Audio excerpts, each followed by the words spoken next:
Everybody's hearing me all right? Yeah. Simmer down now. Okay, recording is in progress, so. All right. Just a really quick, and we do this every year, a real quick post-mortem of field day. What went well, where can we improve, and some brief kudos to those that I want to recognize. But the real formal recognition will happen at our awards banquet that we have in December. So just so you guys know, and I'm sure I'm going to miss somebody during this because there was so many people that were instrumental. But if you look, this is a field day 2025. I don't know if you can read that, but that is our very own Jim K4CGY driving that one CW contact you took a picture of. Driving that one CW contact he made using a 1943 U.S. Army/Navy J41 telegraph key. So, and that's a wonderful key. And I make almost all my CW QSOs are with that very key. In fact, I made one POTA to Oklahoma before the meeting today. So, having a great time with that key. Notice he is using one of the finest radios in the history of amateur radio, the Yaesu FT710. But it's just great. Field day was a wonderful experience. We had some really challenges at this field day. But what we're going to talk about is really how did the different areas of responsibility perform. I have a brief QSO report that I'd like to give. We'll talk a little bit about some of the bonus points that we earned and some thoughts supposed to say for 2026, but thoughts of 2025 and for 2026. So, and then we'll kind of wrap it up. But first, I say this every year and I really hammer this home. There's two things I always say about field day. One is, for every club event, we're all volunteers. You know, there's no paid position in this club. Although Larry is complaining we got too much money, maybe we could create a paid position. But for now, hey, we can legally pay someone. But for now, we're all volunteers. We all want the event to be successful. However, if I went around the room and I said to everybody, what do you think a successful field day is? I'll bet I'd get a lot of different answers. You know, we should beat our score every year. That might be one. It might be, I want at least 30 visitors in the visitor log. Well, it might be another one. You know, we'd like to have 20 youth members here for an educational activity. So different people gauge success different ways. But the point is, and that's literally for really every club event. You know, what do you think was successful? The chicken was warm this year. You know, maybe that's it. The other thing I always say about field day, and I've said it ever since I kind of developed this framework of how we do field day here, is everyone does a little, and that framework works well, where no one club member kills themselves. I was on Facebook on the AARC field day, and I don't know if everybody else is on that group. Somebody is, because somebody on our club replied to it. I felt so bad. I saw this guy who invested thousands of dollars of his own money to set up his club's field day, and that he did 100% of the work himself. He had no club members contributing to the work at all. And this guy spent money on pop-up towers and all kinds of things. He cleared off a piece of his property for the event. No one showed up from the club. Nobody showed up. Well, guess what? If everybody look at the different names on this list, you know, and this is just the people that were heading to those areas of responsibility. Obviously, many people in this room and on the Zoom call have contributed to the success of field day, not just this year, but in many years prior. So this is the way we break up our areas of responsibility. And you guys have all seen this before. And we're going to talk about how some of these performed as we go along.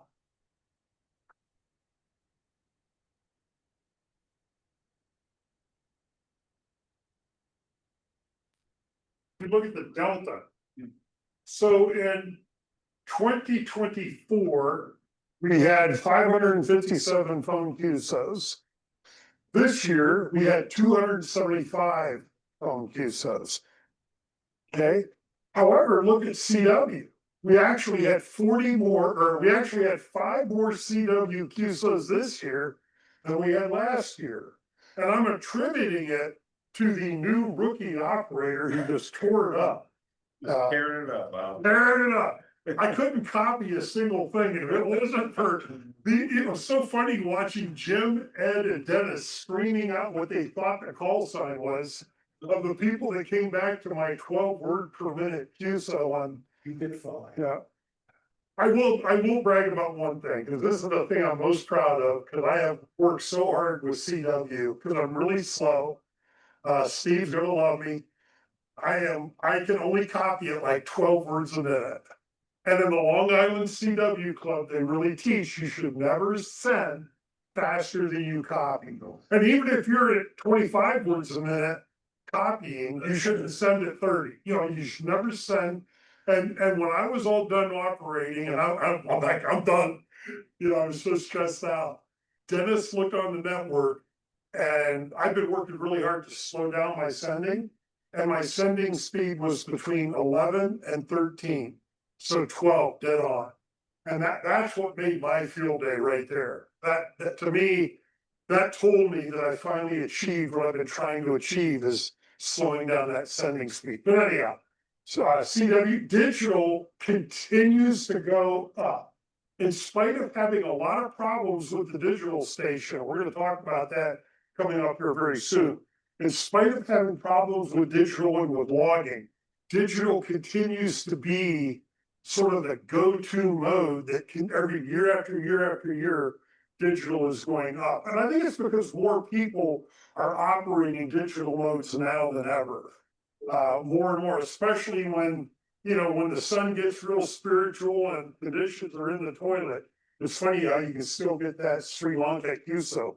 Bob, I just read 65% of contacts year-round submitted to LOTW or digital. Wow. Much Can you hear that? So 65% of the QSOs submitted to the logbook of the world are digital. So, but I'll tell you though, I got the CW bug real bad. No pun intended. So our total did go down to 229. But I think it's only fair to say that we had a very large, lengthy rain interruption. And that rain interruption affected our contacts. It affected our visitors, because nobody's going to come out in the thunderstorm pouring rain. And it was right during our prime time. It was right during, you know, Saturday afternoon, you know, it was like the worst possible time. Thank God we had a nice air conditioned room to go to with plenty of food. So, and we actually moved the entire educational activity indoors to that area also. So that it was really a blessing to have that room right inside the lobby at the fire company rather, for us to use during that emergency. So straight up, I'm happy with the QSOs. I think we did fine this year, and there's nothing to hang your head about with our performance. You will notice a big difference. Last year I had over almost 500 QSOs, and the year before that I had almost 700, and this year I had 45 because I just wasn't operating. I was keeping all the wheels turning for field day. A lot of the newer folks were operating. I wanted to give them a chance, and really proud of the job that Scott did at NSB right there. Scott, you made the second most QSOs phone in the club. The only one that beat you was who's this guy, JCO, some guy. So thank you, Jim. Good job. Yeah, Jim, yeah, well, if you watch the 3 minute, go on the YouTube site and watch our video that on our YouTube channel that John put up there for us. If you watch the 3 minutes of Field Day 2025, one of the most fun things to watch is the digital and the phone shares. They're right next to each other, but you can see Scott Light leave, the Scott Light shows up, and then like 2 minutes before midnight, Scott's out of there. And then Glenn, you've spent the night with John and you guys just killed it. So you guys kept the night going. And we might add that Pete was there, trying due to equipment failure, he did not get that satellite contact. But nonetheless, it was really interesting to be pointing an antenna and suddenly you're getting a really good signal. And when you do that, there's this little light dot that just happens to be going right where your antenna is pointing. Oh, wow. Pretty cool. Well, we tried. But you know what? Yeah. So you know what? I tried CW this year. We had a lot of new phone operators this year. Scott, it was his first field day. He came in second in the club in QSO. So he has a great, I was watching him work pile up, did a great job. Pete took one for the team, tried to make a satellite contact. We had this was a very good growth field day. And if anything, we proved that you can be relatively new in an aspect of your hobby and still operate at field day and still have a degree of personal success. Right, AJ? Who's DFT? The top one. Oh, Dennis. That's CW. Oh, That's his CW. QRP. All right. Only because of that. Oh. I'm gonna go through this really fast because you guys can read and this presentation will be on the website, but emergency, all of our usual stuff. The only things we missed this year was the GOTA coach. Because in order to get credit for a GOTA coach, you need to have a minimum of 10 GOTA contacts. And unfortunately, we only logged 3. So because of GOTA, such a low number of QSOs. But we're going to talk about that on the next slide. But I won't put this up here for much longer, but that's where we were with what we did. I'll do some thank yous real quick. Thank you to Dennis, because once again, he brought his solar panel, and before the rain, he made his solar contacts. We get points for that. Thanks to Russ Sawyer for his work with publicity. We got that point, those points. All the messages to AARL and all the formatted messages, John Porter did that. Also, Dave Damon was the one. Oh, yes, Dave Damon copied Dave Damon, thank you, Dave. K4D&D copied the ARRL message for field day. And I mentioned the natural power QSOs, that was from Dennis, visited by a served agency. You know what we learned? We learned that our ARRL section manager or someone will visit us as long as we are listed on the ARRL website as a field day location. He said he visits everybody that's listed. Remember we told us that?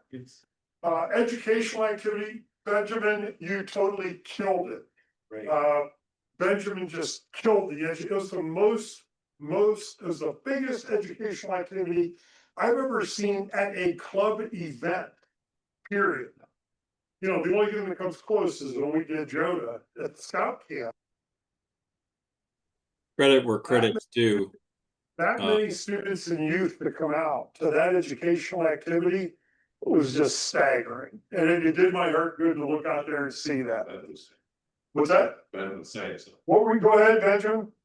Credit where credit's due. That was only possible because of Jake, Brian, Tanya, and did I miss someone? I'm sorry if I missed someone. It was a little bit of pandemonium as it should be, but that wouldn't have been possible by myself. So thank you guys. Excellent. But the youth participation was a beautiful, beautiful thing. Many of us posted social media. I know Ed posted on Nextdoor. Pete, I think you posted something. Glenn, did you? I know multiple people posted things on social media. I know that who all did. And we had a lot. I literally could have picked about 5 different places to submit. You only need to submit one screenshot to the ARL. So all in all, the total bonus points, not bad, 1505. And if you look at our total points for the whole event, considering the rain, the storm, you know what? Last year we had 5,017 and it was hot last year, but we didn't get rained out. This year we had a very large rain delay. It was crazy hot. We had a much lower turnout overall for field day. We almost had more youth showing up for the educational activities than we had club members. So for us to do 4337, only down that little bit from 2024, nothing wrong with that. Nothing wrong with that. We had a good year. Does that include the people at home doing the 1P? Well, that's a separate score. This is our club score that I submitted. That's a good question, Larry. The question was, does that count the people at home? No, because we don't know what they submitted. ARRL will aggregate all that, and in the December issue of QSD magazine, they'll tell us, and you actually get two club totals. You get what we just submitted as a club, and then you get your aggregate score. Right. And that's what you get. Thank you. Yeah, good question. Okay, thoughts for 2026.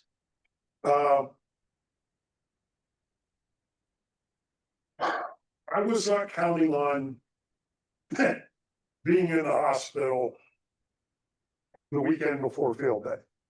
What? I was not counting on that. I wasn't counting on driving to the ER at 12:15 midnight on a Sunday morning, and I wasn't counting on being in intensive care for a couple days. There were things that I really wanted to do, and I had plans to do mostly on Sunday, but during the week to prepare the facility for field day. I always get my lawnmower, put it on the trailer, and I go and I cut the grass. I wasn't able to do that. And in fact, I don't know about you guys, but I think besides our field day, the Chiggers had a field day with me from the waist down. And the red ants. They were spiritual. Red Ants and Chiggers. So I no matter what, if I'm not able to do it, we need to make sure that grass is clipped short. Because that definitely had an impact. I want to continue on with the indoor eating area. Regardless of what the weather is, what Brenda did in there with those tables and tablecloths and having that whole food spread, and we didn't have to worry about bugs, we didn't have to worry about, It rejuvenated us. that was a stroke of Goliath, and I want to continue doing that because that works. And the nice thing about that is it's a very small area that needs cleaned when we're done. If we opened up the whole banquet hall, that floor is a 3-hour job to get it to where it needs to be before we can leave. So I want to continue doing that. And could have had a V8. We could have done that for years that we've been there. We did not set up a welcome tent. We did not. I'm going to go through the configuration in a little bit. The way we did welcome was one little table behind Dennis in that first shelter. And that was a mistake because I think we had a lot of people that showed up. They really didn't have a place to go. And we didn't have a formalized assigned greeter. I kind of said that when we first got there. I said, okay, this vest will be for whoever the greeter is, pass it around, but I don't think that stuck with everybody. And I dropped the ball on that. So that one's on me. The Bill did do a great job. Bill did a good job while he was there. Yep. But as soon as Bill left, I don't think anybody picked it up. And I think we did, but it became more informal because I only had 3 names on the visitor log. I had 3 names on the visitor log. Nobody was signing the visitor log. So that's on me. I should have. But you added in those other names. Well, I should have. I solicited everybody. You don't need to have it for ARRL. You really don't. Okay. I'm going to say transceivers for last. I want to stress again. Education worked really well. Logging.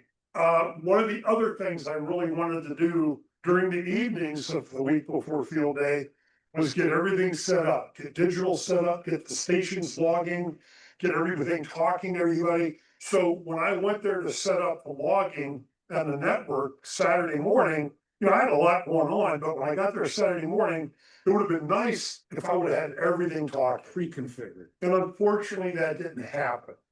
What I'm doing right now is I have all three workstations set up right now in my office at home.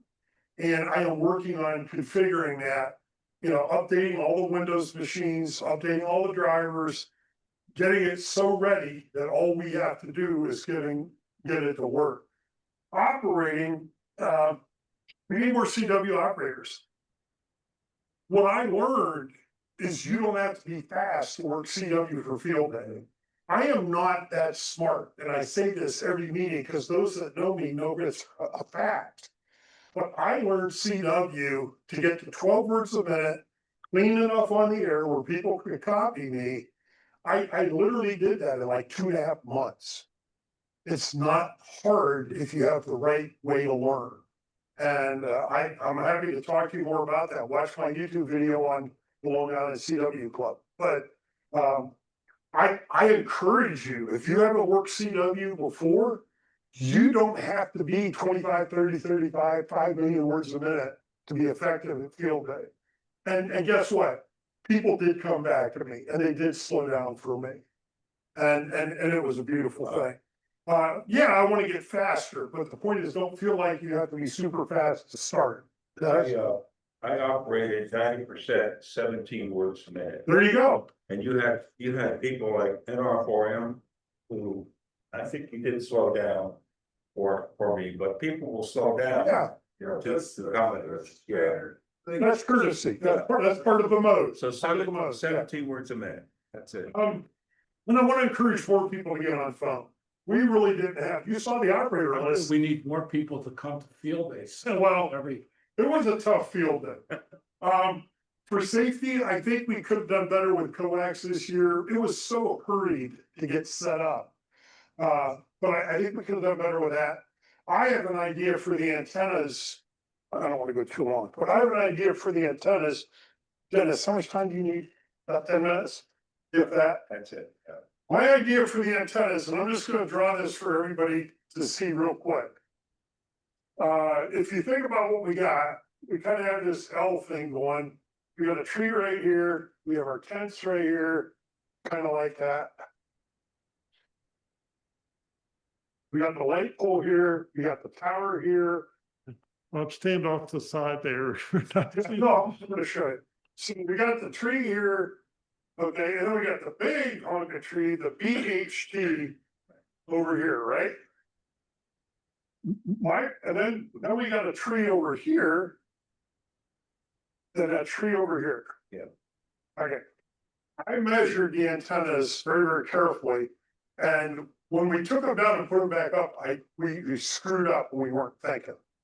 I think what had happened this year is the Magic Fan, which works beautifully. Scott, how's the Magic Fan working for you when you had it?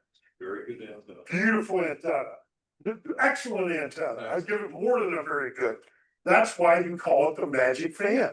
My proposal is put the Magic Fan here, and instead of putting the extremely long, the DX engineering that Dennis donated, Off center fed. don't put the off center fed here because it's too long. The Magic Fan with the off center fed's too long. The G5RV with its ladder line, the G5RV is 32 feet shorter than the off center fed. that's only like 104, I think. So now we can put the G5RV here, and that will work. That will work. And you won't have this folded over and buried in the tree, and this thing will actually resonate 40 meters like I designed it to. So, because it resonates perfectly on 40 and 20. It's a wonderful antenna. But it doesn't resonate real good when you run the end of the antenna, the 40 end, down through a bunch of wet branches. And then what here, this is where we put the off center fed. And that will reach, and that is long enough to do the one off center fed, because that's 133 feet.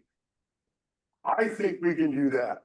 And I'm willing to go there before field day, even in the winter time when it's not that hot.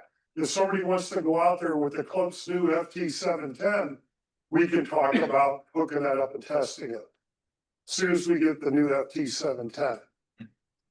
Beautiful. And, Did they catch that? As soon as we get the new FT 710. Bob, do you have any thoughts? I had heard that there were concerns with interference between GOTA and and right now the GOTA was basically running underneath, underneath basically both of the antennas. It didn't go under this one, it actually went under that one. Yeah, actually, I think it actually did go over both of them. You're a little So you're bit. saying that this actually goes over this? Yeah, just a little bit. Okay. That's in a little bit the wrong spot, Okay. but yeah. So what I'm thinking is for GOTA, maybe we just bite the bullet and only run 20 on GOTA. And just put a little dipole up on GOTA. And we could just go from this tower maybe, or, you know, really anywhere. I'd just reevaluate where GOTA goes, or maybe, I hate to go on a vertical, that would probably really get spiritual. But as it GOTA is something we could have to play with, but realize GOTA QSOs are only like 20 or less for the whole event. You know, but I think this will work for our bread and butter. That's about it that I wanted to say for thoughts for next year.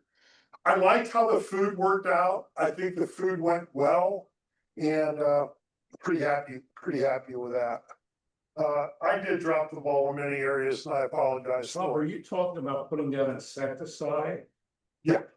The fire station? Yeah, DE is typically legit. It's approved in Elmore County, and I can check with the fire And company. it's not a chemical thing, it's a physical thing. Okay. Yeah, It basically is well, you use it, didn't you tell me you use that?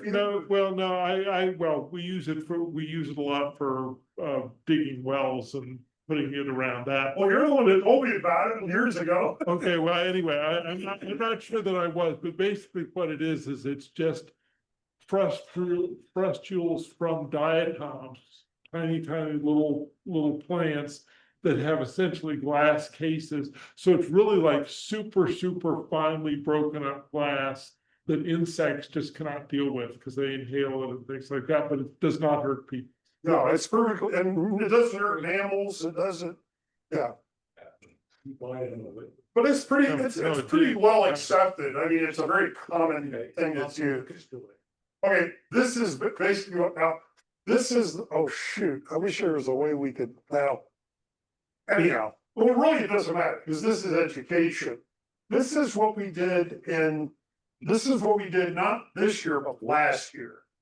And what we did last year, in retrospect, we should have done this year. And I guess I just wasn't paying attention. But I really think that one thing that made last year successful, or 2 years ago successful, is as soon as you come through the trees, we had the welcome tent. As soon as you come through the trees. So from the parking lot in, the very first thing you see is the welcome tent. And we make sure that welcome tent has somebody there during the afternoon Saturday and the morning and afternoon, early afternoon Sunday.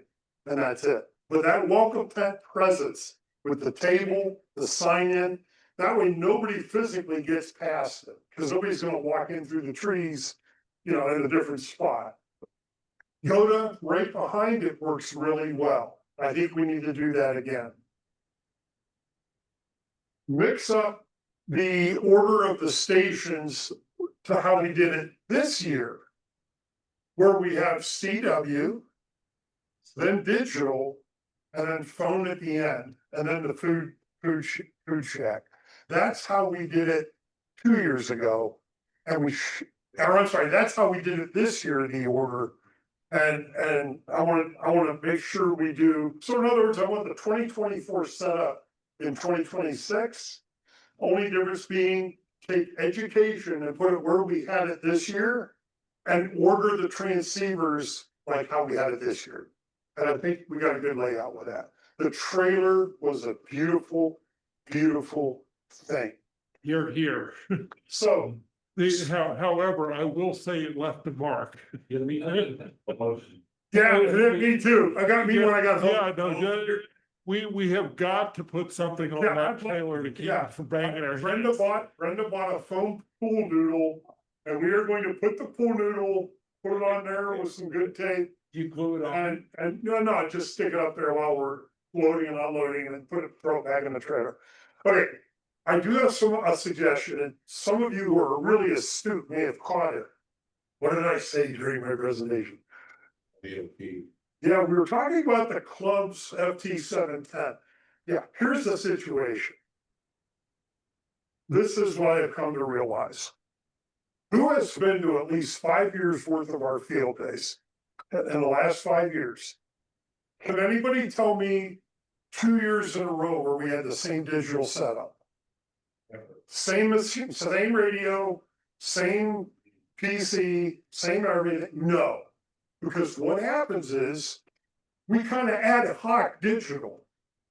We kind of say, okay, well, this year I brought my FT 710, but I couldn't get my computer to network with N3FJP. Benjamin tried to help him. Pete tried, a couple of it. I think Glenn tried to help. We all had a piece of it, but none of us could get it going. What was our highest scoring points in the last 3 field days we had? Digital. What is climbing faster than any other mode? Digital. So I think we have a club, Kenwood, TS570D, is it? I think. It might be a D. We have a Kenwood TS570. It's a great transceiver, don't get me wrong. Wonderful transceiver. However, it's not getting any younger. It's got a zillion buttons and knobs on it. It has a wonderful display. Digital can be a little spiritual with it. And it doesn't take much for you to touch that radio and screw up digital. And what do you do at 2 in the morning when you're boom shakalacking on digital and you accidentally bump a knob and all of a sudden I can't get digital to We work have to anymore? spend roughly $100 because. Yeah, plus it would cost $100 to buy everything we would need to make that a digital rig, Doesn't have. and we still have the exposure. I talked to Ed about it, and I was thinking, why not sell the Kenwood? We probably get what do you think we get for it, Jim? Ed? 5 to 5 1/4. $500 to $600. Is that fair? Jim, it's come down a little bit. So let's say Close enough. $550. I'll meet you in the middle. We sell the Kenwood for $550. That was $550 the club coffers. For $400 more, I can go right now to Gigaparts with free shipping and get a Yaesu FT 710 field, brand new, fully warranted, software-defined radio. You put it near a computer. You don't even have to touch it. It automatically configures itself with WSJTX. It's just that easy. Scott, how long did it take you to get yours going? Oh, shut up. Well, okay, first off, Scott is UVA faculty engineering. You ever thought it? But mine didn't take that long. But the point is, it's an easy radio. It's well documented. It's well documented. So I really propose, and I'll do this when we do new business. I won't do it during the presentation. But I am going to seriously put a proposal in front of the club that we sell the 570, buy a Yaesu FT 710. I can use that FT 710 and configure it for digital right now on station number 2, network it to N3FJP, have it completely set up. So when we do Field Day 2026, we have a rig, it's configured, and it's ready to go. Plus, should the club pursue a remote station, that FT 710 would be one sweet transceiver with its really advanced cat control. It would make a wonderful remote transceiver. So there's some options with this radio, and it would cost the club $400 out of pocket if you figure selling the. So would there not be a good reason to just get 2 of them on the deal and have one for the remote station and one for field? No, because we haven't decided we're gonna do a remote station. Well, the thing is, it positions us, it gives us options. The other nice thing is that the club ever does a JOTA event, take the club radio. If the club The radio, 570 will continue to drop in value yeah, Yeah. because it's just getting old and has competition from the newer rigs. is there any objection to me cut the motion from the floor during during the presentation? Is that legit?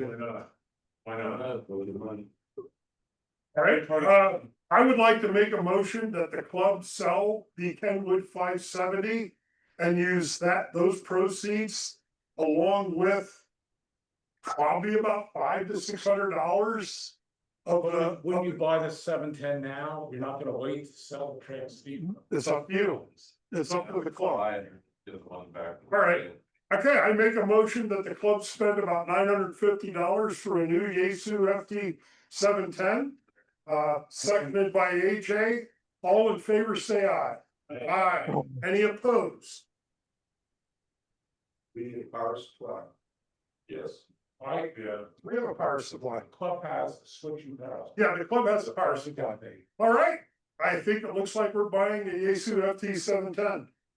I am happy. I think it's a great move for the club.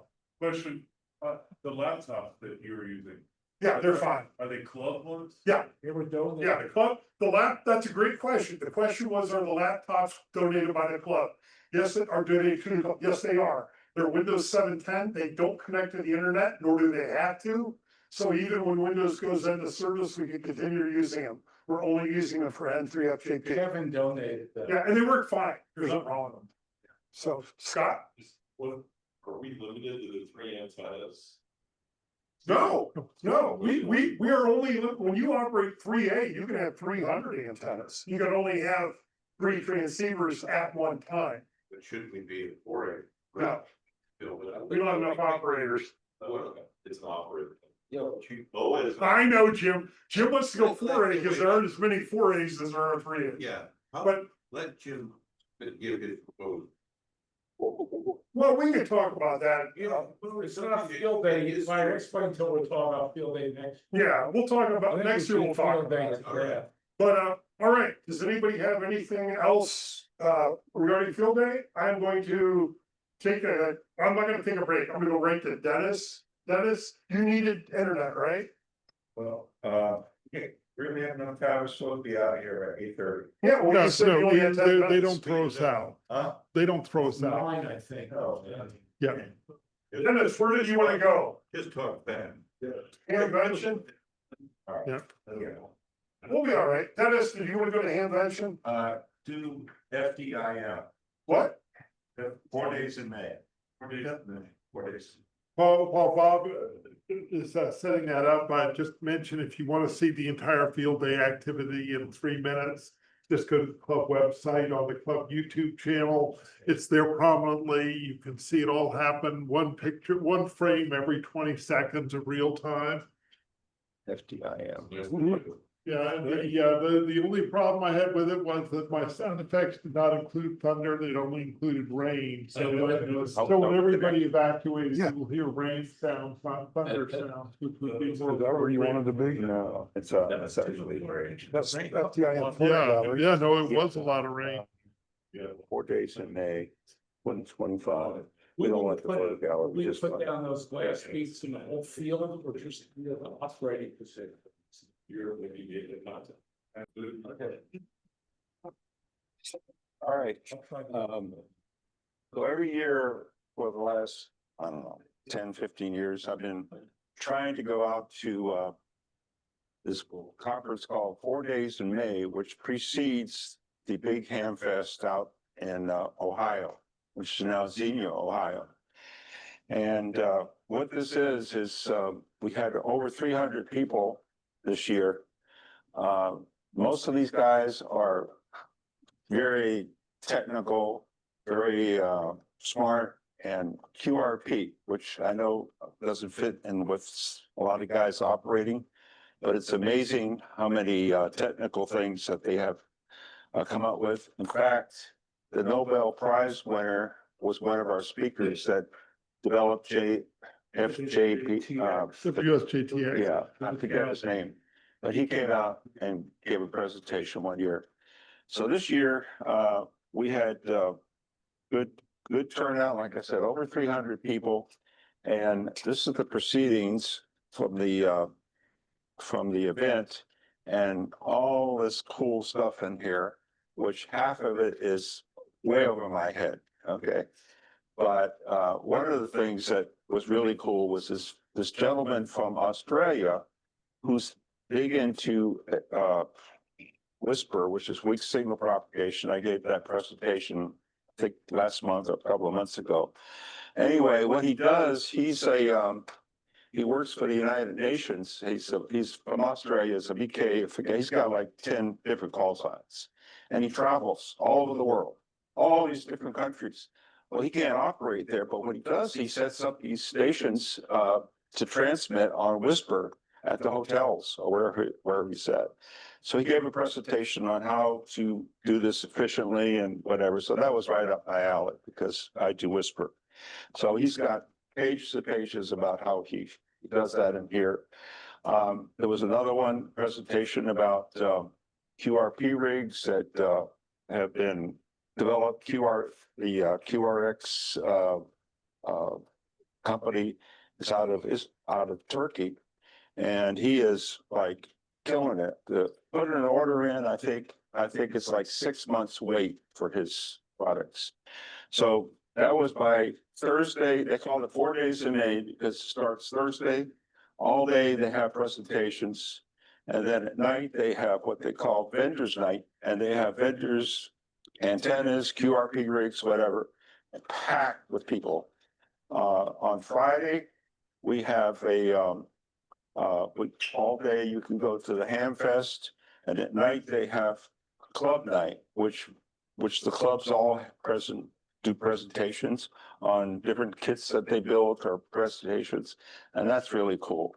Then on Saturday is the banquet, but you have all day Friday to go to the Hamfest, Saturday, and then Sunday is the last day of the Hamfest. So really Thursday is the big day, and then the night times we have a lot of cool things going. So the big Hamfest, over 30,000 people attended this year.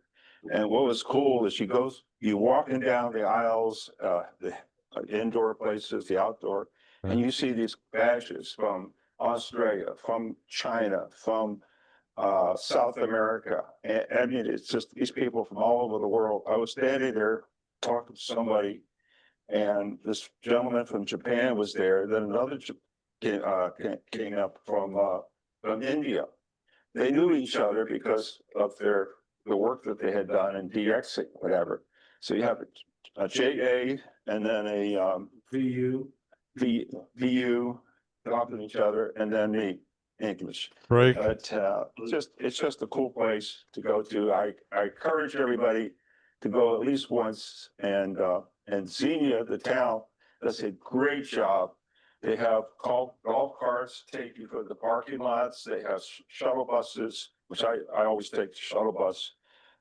Lots of restrooms, indoor facilities. So it's a big improvement from the old days at Dayton, if anybody remembers. Could I break in for a moment? KN4LYF. All right, so Warren would like to say something, Dennis. Go ahead. Yes. What we're seeing on the screen is a static screen of Mike's 2025 4 days in May.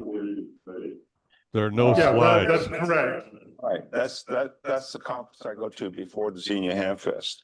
So the Hamfest, I've been interested in trying to get schools to incorporate ham radio somehow with the STEM programs, science, engineering, and math.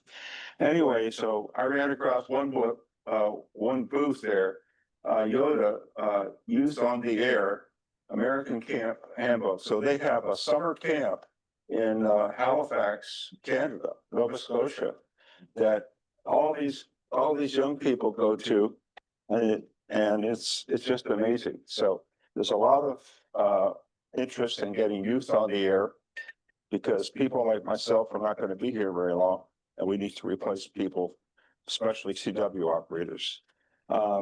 This is the convention. I mean, it's just overwhelming how many vendors are there, how many different people. So one of the cool things was on the flight back, I got to sit next to the president of AMSAT, which is he's the president of the satellite amateur radio.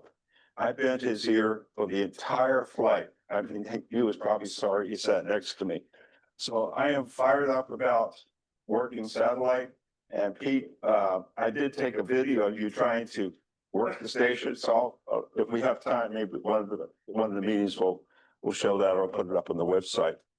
All right, so what did I buy? Well, Ace 5710. as you probably know, I've been always interested in doing remote access for the hams that in our club especially that cannot operate with antennas or towers, whatever, from their home. So this year I went and visited Flex people, and they are like #1 on remote access. Okay, their radios are not cheap, but let me tell you, the customer service is outstanding. I put my order in for a Flex radio and a remote access panel, $5,000. I've never spent $5,000, right? I canceled the order. You know why? Because you spent 10 on them differently. No, because they were so busy, they couldn't hook me up to actually try it on the air at the booth because tons of people were there. So afterwards, they put me in touch with a remote, a fellow that works for Flex. He set up my computer so you could access the station beyond the air. But it was like a lot of stuff, okay, on the screen, more than I needed, okay? But these people are amazing. I spent an hour with the guy. After that hour, I canceled my order because it's not my mode of operating. Flex radios, I've had two knowledgeable friends tell me it often when there's a Windows update, all of a sudden, they have problems with audio and all that. In other words, they're too tethered to their Windows computer. It's very, very computer, but for remote access, like for gentlemen that are in condos or townhouses or retirement communities, it is a wonderful system because you can operate on any computer. You have to, I think that software is $100. But you download that and you are connected to the remote site. But you could do that with other brand radios. You can, but it's not. Flex has got it down, and Elecraft has been trying, but it's still in flux there. So anyway, so I hope that as we go on here, we can look more into the remote access. So what did I buy instead of the $5,000 radio? This cool antenna, which it's called a spool antenna. And the guys are from, they make this in the United States, in North Carolina. And, I was a bit skeptical at first. And I said, do I need another end-fed antenna? Yes. Yeah, I do need an end-fed. This thing, I had it on my tree, strung up as an end-fed for over a month. It works on 80 through 10 meters. Every ham band is flat SWR, okay, which is amazing. So you can say, well, maybe there's some magic thing in there. I don't know how they do it, but there's a serial number on each one. They do a test before they sell it and give you SWR readings. So I compared it with my wire antennas. I have a Wyndham, Carolina Wyndham, and a G5RV, and then some other antenna. Anyway, I compared it with the transmitting of my whisper station. And this thing compared favorably with those antennas. But the cool thing is you can set this thing up, string it up, and it reels up and you can put it away. I wanted to try it for a month. So I put it up in a permanent position for a month. So we might be looking at this as a multi-band antenna. Each band, or do you see dips?